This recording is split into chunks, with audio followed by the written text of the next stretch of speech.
Good morning, my impatience. It is Andrew the Android Koloski here. I am live and I'm ready to talk to all of you. I'm ready to perform for all of you. I hope you guys will join here and engage with me. I hope you guys will come filing in momentarily.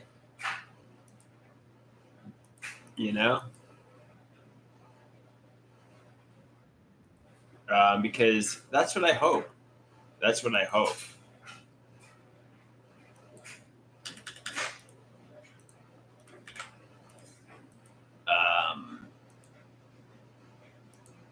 Yeah, so I'm live here.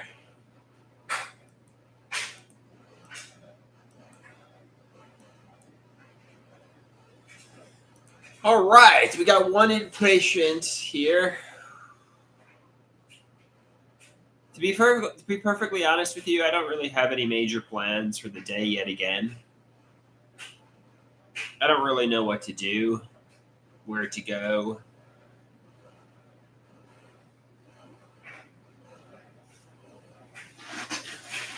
Maybe I could call my father and head up there and we could do a Casa de Papi. That's an idea. You know?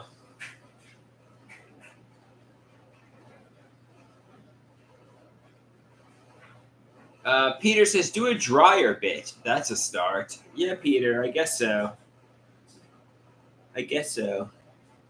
Peter says, I hope you're well. I guess I'm doing all right. Thank you for wishing good mental health on me.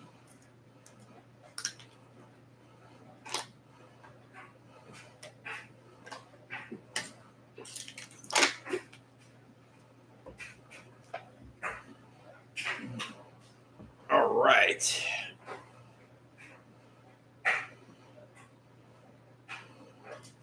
Let's check out what's going on in the news. Let's go on X, formerly Twitter.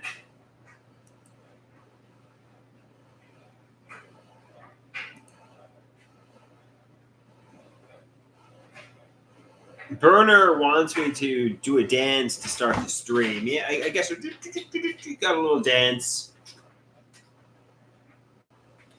Peter says, you're dressed to impress. You know, go after it. Go after life, you know? You know, get off social media and go after life.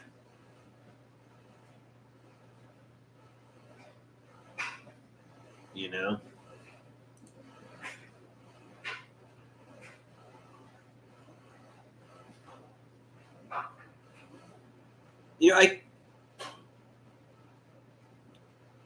Somebody says, move your body. Go get your heart rate up. Go find love, Andrew. To quote Gary Burr, love is out there, but you got to go get it. Where do you guys think? Where do you think I should go to try to find a girlfriend?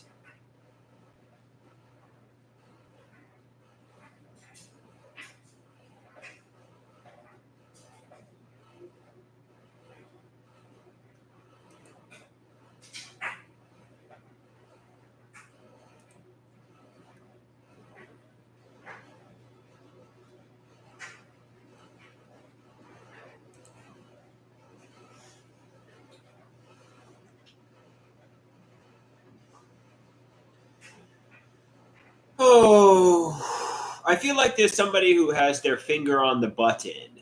Like they could press the button and they can make me rich, famous. They could meet me a girlfriend. I feel like there's a stifler. There's somebody who's putting the kibosh on my account. And I want to say to this person, whoever he or she may be, hit the green start go button. Hit the button. Make me rich. Make me famous. Make me a billionaire. What are you waiting for? You know, do it now, you know? Why am I not rich and famous? But I'm told there's no rich, famous, or interesting people who know of me.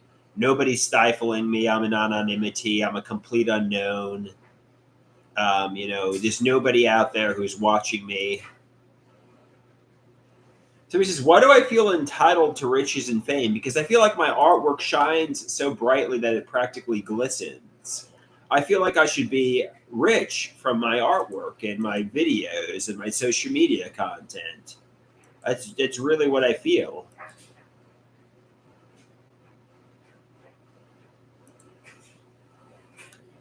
You know?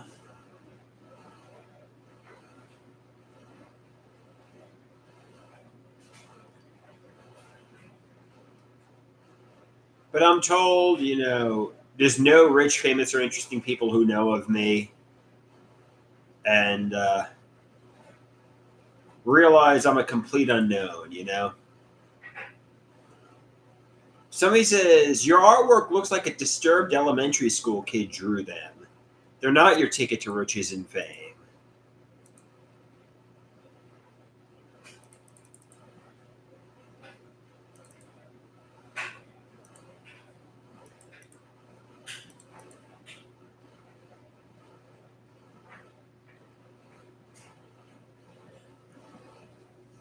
Somebody says, could you agree that you at least be seen as your art is subjectively awful?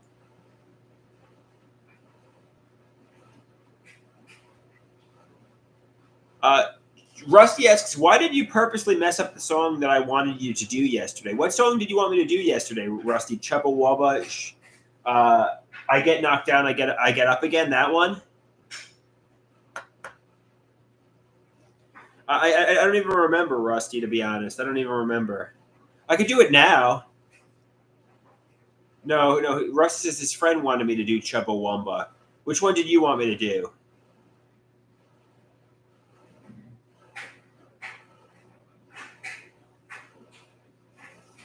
To be honest, I don't even remember which one you wanted me to do. Oh, he wants Sugar Daddy Santa. All right, you want me to do that now? You want me to set up a DSLR and do some videos?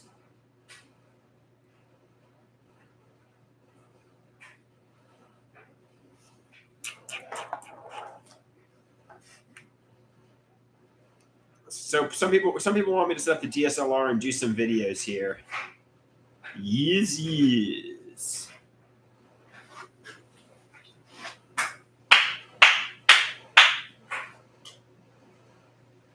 All right. Ask and you shall receive, guys. Ask and you shall receive. Click, click, click, click. I'm going to set up the DSLR now. Don't be scared that Dad is gone. He won't be here for very long. Don't be scared that Dad is gone. He ain't here to sing you a song. Okay? Fear not, guys. I'm still on camera. Okay, it's strapped in. He won Sugar Daddy Santa, however, it's not even close to Christmas time.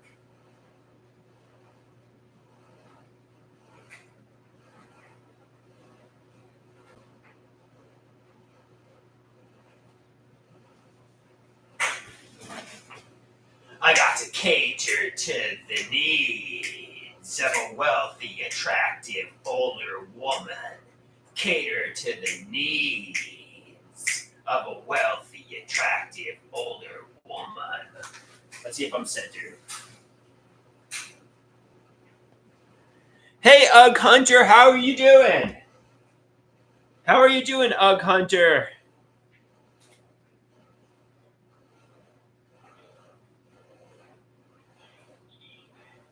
I gotta move it down a little bit.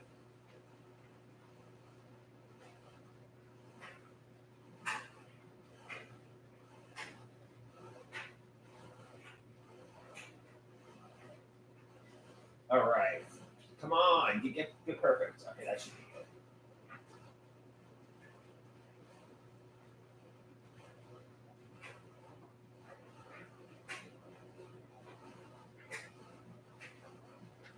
All right, getting it nice and balanced.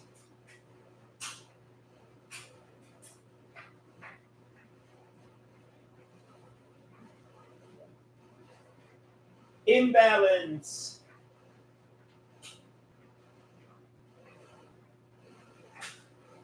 Come on! It's like the worst.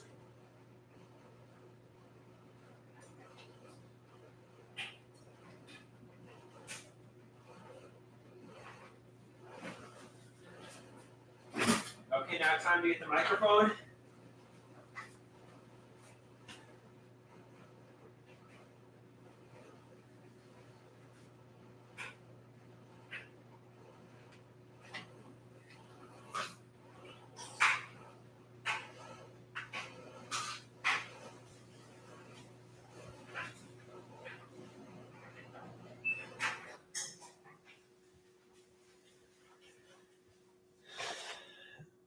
Okay.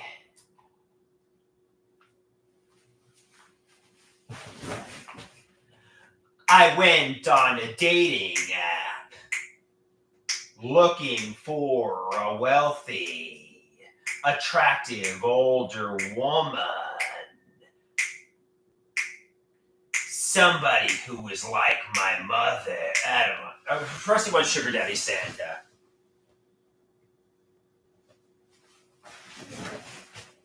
So I realize it's not Christmas time, but I went up to Santa Claus at the shopping mall. He said, "Ho, ho, ho, Merry Christmas, young man. Take a seat atop my lap." He asked me, "What's your name?" I said, "My name is Andrew."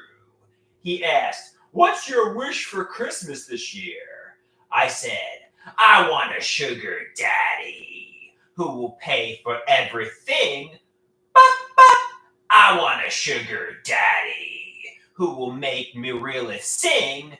I want a sugar daddy who will fund my lifestyle. I want a sugar daddy. I ain't living in denial." Santa said, "Ho, ho, ho, that's a very interesting wish, young man. Were you naughty or nice this year?" I said, "Santa, maybe you could be my sugar daddy. You've got a lot of money because you give out presents to everyone. My parents aren't going to be around forever. I need someone to support me. I need a sugar daddy who will pay for everything. I need a sugar daddy who will make me really sing. I need a sugar daddy who will fund my lifestyle. I need a sugar daddy. I ain't living in denial. Sugar Daddy Santa, Sugar Daddy Santa." Santa said, "Ho, ho, ho. Merry Christmas, young man. Merry Christmas, everyone. Sugar Daddy Santa, Sugar Daddy Santa." All right. You got another request?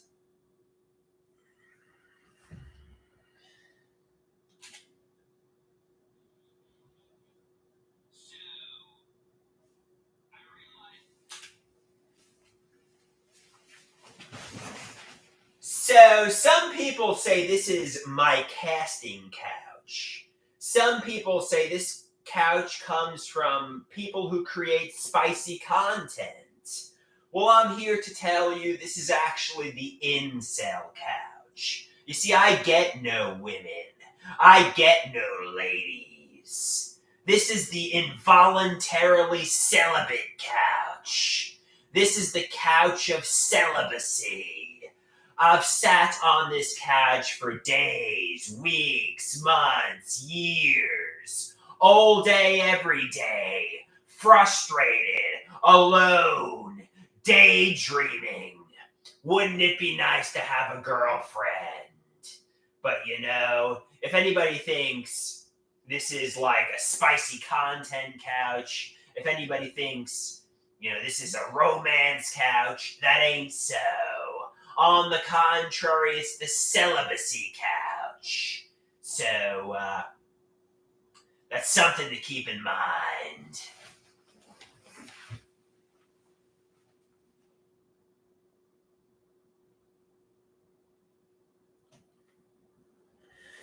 All right. Anybody got any more song requests here? Or anything you want me to talk about on camera?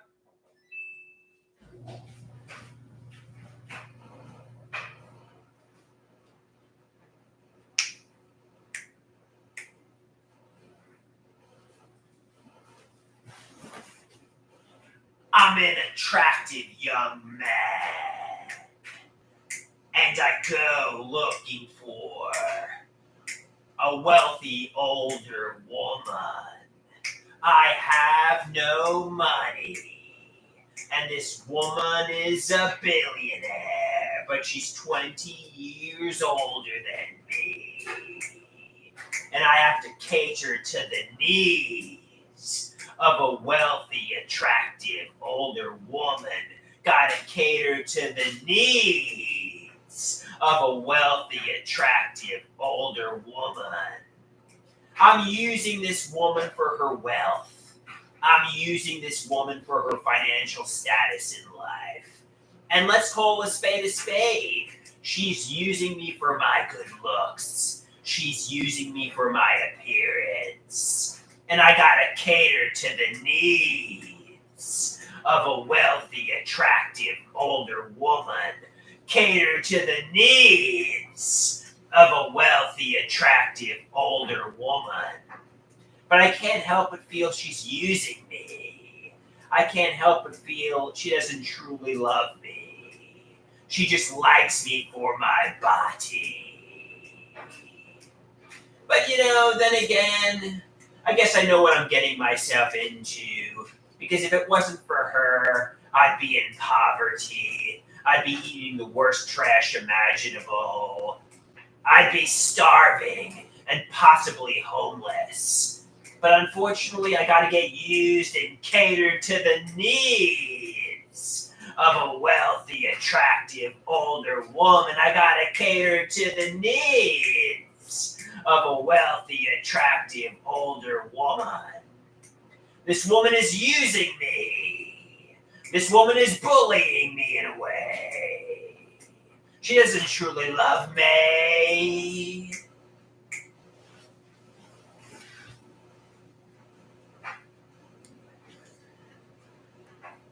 Somebody says, can you read the older gay gentleman email to Dr. Garrett? Somebody wants the older gay. Okay.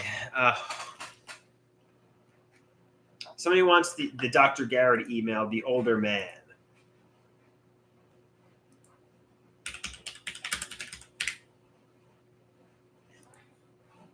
Let's see if I can find it.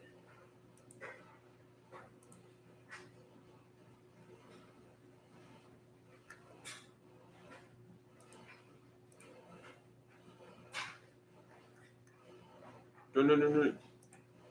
Okay. I think this is the one you're referring to. This is an email I sent to Dr. Garrett on June 12, 2017. I said, I decided to go on OkCupid, which is a free dating website. Although I've never been with a man, let alone an older one, I put I was a bisexual male. Bear in mind I'm 29 years old. I began chatting with a gay 63-year-old man who was seeking men 22 to 45. 63 is older than both my parents, but he claimed to be rich and lives in Manhattan, New York. He said people with incomplete profiles like mine tend to vanish the next day, but you're very cute, so I'll take my chances. Apparently, he's very important, super rich. I don't want to go into detail. I don't want to get sued for the zero money I have. But he said he would help me find a media job in the city. Apparently, it was destiny we began chatting, probably because I'm cute and it was Gay Pride Day. Haha. He told me some fucked up story about shopping at a mall during Christmas and seeing Bill Murray. I brought to his attention he was rushing things, and he said he didn't want to get married this afternoon. It's just that from your pics and talking to you, I think we'd have a good chance at making something interesting happen. He said it would be nice to have a human to relax with after a long day. Relax and cuddling while watching TV would be nice. I'd even watch WWE with you if you were next to me. I mentioned meeting him at the Sunrise Mall, then I disappeared, deactivated my account. I tried making a new account and messaging him again, but he didn't reply. So I deactivated that account too. I think I'm more into women my age, but something about an older man really excites me. I fantasize about him taking advantage of me, humiliating me, degrading me. What do you think? Should I go to Sex Addicts Anonymous? And Dr. Garrett said on June 12th, 2017, Andrew, sexual fantasies are healthy, but it takes some social skill to act them out safely in the real world with real people. Dr. G. Is that the one you're referring to, Rusty?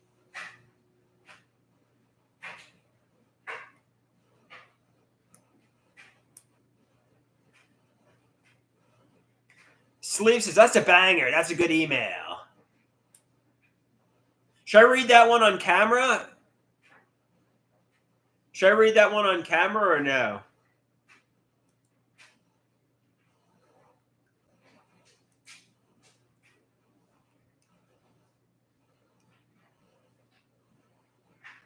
Somebody wants that one read on camera.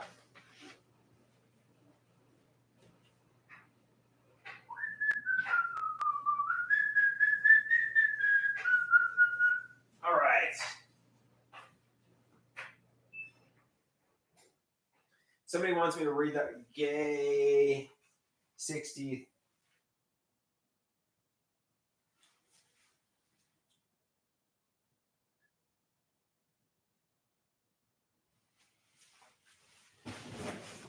I'm going to read to you an email that I sent Dr. Garrett on June 12th, 2017.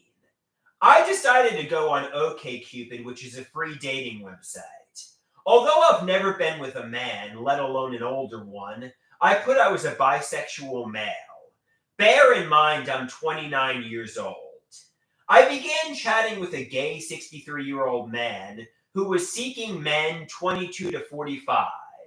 63 is older than both my parents, but he claimed to be rich and lives in Manhattan, New York.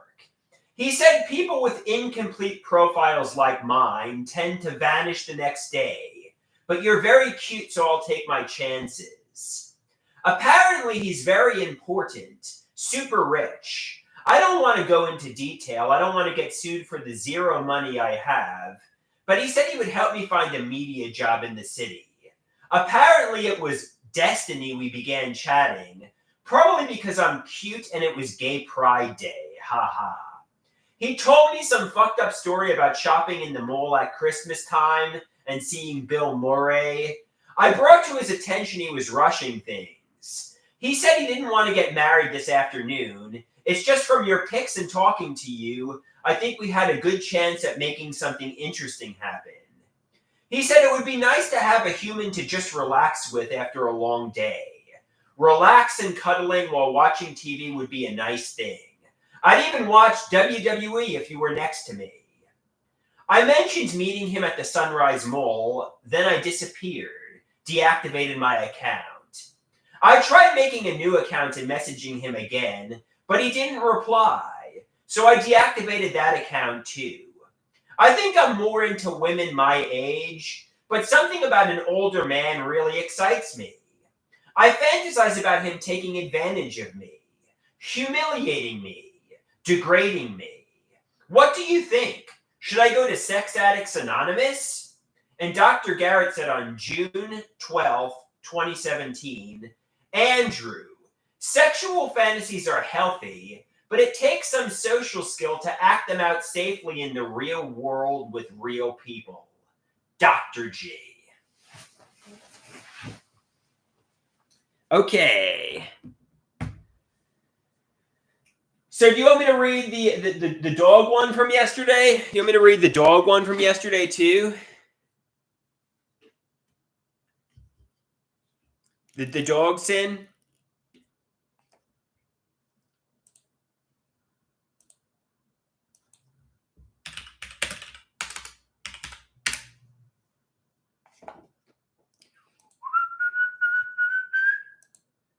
Sleeve says yes, read the dog sin.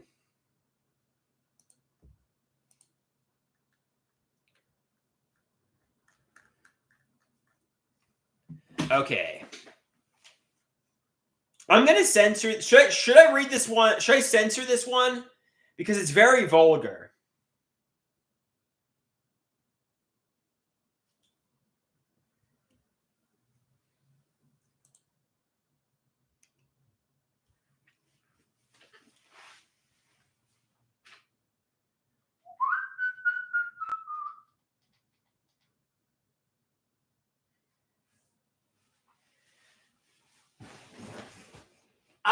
to read to you an email that I sent to Dr. Garrett on February 9th, 2017. I'm going to censor it a little bit because it's very vulgar. I don't know if it would violate YouTube or social media's terms of service. So certain words I'm going to take out. If anything, I'm watering it down to make it sound less bad. So I said to Dr. Garrett on February 9th, 2017, I can't wait for our next appointment and to send my next email. I want to tell my story now, but I need to learn patience because over-messaging someone can be very harmful, and most people feel overwhelmed and don't even read it when you do. But when you're stuck in this prison every day and someone listens to you, well, I want to scream it out. It's hard, but I need to wait for the appropriate times to tell my story. One step at a time, we'll get there. The first poem, moving forward. Why am I not moving forward? That's the question. Is there a reason? Some say that maybe I don't want to work. Maybe I'm lazy. Perhaps. But I also feel like I'm protesting an injustice. Like, why should I have to work after all I suffered? There are many people my age who are making six figures and more. Why should I work as a fish man at Stop and Shop? That's so degrading to me. I feel like I should have a good job and now. I'm obsessed with protesting this injustice, and I'm only hurting myself because the people who hurt me don't care. No one is going to spoon feed me an excellent future, but I beg you to. Changing gears, the dog lick. You're probably aware that recently I've been getting the I was sexually abused as a child delusions. But the sexual trauma may be the dog lick. When I was in high school, year 2002, something with salad dressing and a dog lick, our late golden retriever. I really regret it. In fact, I regret it so much that I felt like it was the worst decision of my life. It was so traumatic. I felt such guilt over it. I remember feeling like the best part of my day was sleep, and I felt like being awake was torture. It felt like the dog guilt was all I could think about. I felt unclean, corrupted, impure, damaged. I was so ashamed of who I was. I felt I was inferior to other people. I remember wishing I was like the other kids. I remember wishing things could go back to the way they were before the dog lick. I remember praying to God like every night, please help me forget the dog sin. I even went to confession and told the priest about it, since it ate me up so much and I didn't want to go to hell. It was very hard for me to do, and he was the only one I told for years, until I entered college. At one time, the dog lick might have been the hardest thing for me to talk about. I remember it felt like I was carrying a big weight on my shoulders. I felt like I couldn't tell anyone and it was eating me up inside. Thankfully, I was finally able to express it in an email, text message. From there, it became easier and easier to say. Although it happened nearly a decade and a half ago, 2002, I still feel the trauma from it. Changing gears. Sex for the first time. I was a virgin until I was 24 years old, and I was so ashamed and frustrated about it. I remember in college thinking the whole world was having sex except for me. I was too scared to talk to women, but I really wanted sex and thought it was what I needed. Because I thought sex for the first time would transform me, I thought it would calm me down and make me a different person. I thought it would make me an adult. In my head, I built sex up to be this grandiose, life-changing type moment. It wasn't. Again, the first time I had sex, I was 24 years old. It was in 2002 after my psychiatric hospitalizations. After explaining to her I was a virgin, I got sexual dysfunction. I couldn't perform, probably due to the psychiatric medicine I was on. It was so embarrassing. I told my psychiatrist at the recovery group about my sexual problems, and he basically ignored them. He said something like, human sexuality is a complex thing. And he told me to go to my primary for Cialis, which I did, and with a little assistance, I had sex. It was a long road getting to that point. Although I did enjoy it, I was also a little disappointed because sex couldn't live up to the hype I created in my head. And afterward, I was pretty much exactly the same. I now see it's not that big of a deal. Fast forward to present day. Although I'd like to have sex, I'm not fixated on it. If I'm not having it, I'm not obsessed like I was. Back then, I felt I needed sex. I learned sex is very overrated, and I even take pride in the fact that I was a 24-year-old virgin. The new sexual shame is poor sexual function from the psychiatric medicine. It's humiliating. And Dr. Garrett said on February 9th, 2017, Andrew, as we discussed, I expect to read notes of this length you have sent me last week and this one. I look forward to receiving them. There is much to talk about in process. I think you put it succinctly. You feel a strong internal pressure to protest an injustice. This pressure cannot simply be silenced. We must examine it, see where it draws its persistent energy. The pressure surely rises in significant part from the bullying. We will also talk about the dog story. Easy for me to say, and I say this hoping it can be of some comfort to you, but there is no crime against dogs or humanity here. But you were deeply affected by that experience, and we will go into that also rather than brush it aside. Dr. G.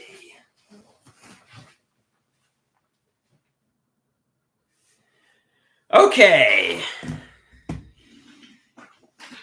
There we go, guys.